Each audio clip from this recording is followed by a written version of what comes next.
Ayan guys, ganyan po pag bumukas ang mga bulaklak niya po. Ayan guys, tingnan niyo naman, ang ganda, 'di ba? Parang ano po siya, parang flowers bouquet sa wedding, 'di ba? Ang ganda tingnan.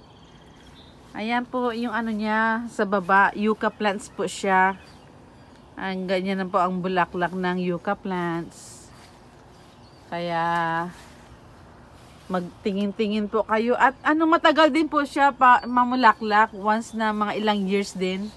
Kasi noon hindi ko rin alam ito noon, ang ganyan pala ang bulaklak niya. Nakikita ko rin sa pag dumadaan kami sa ibang bahay.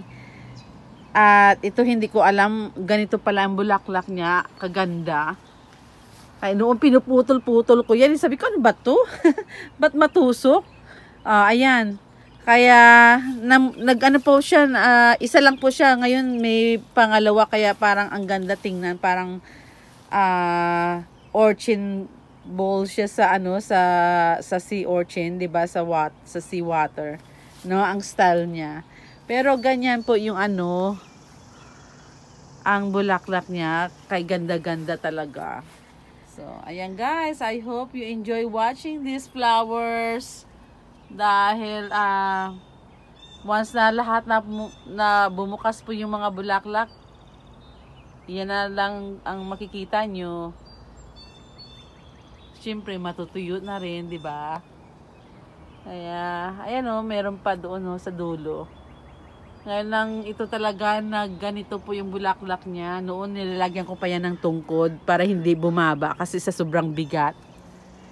Kaya ayan, binigyan pa ako ng dalawa at mukhang matibay.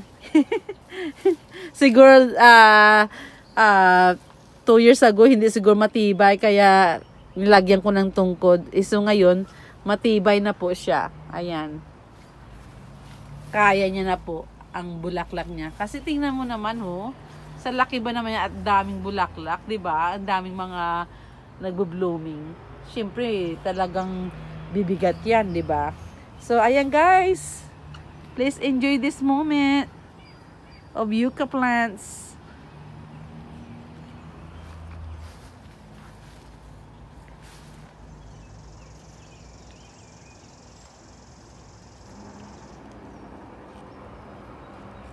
Ganyan siya kalaki.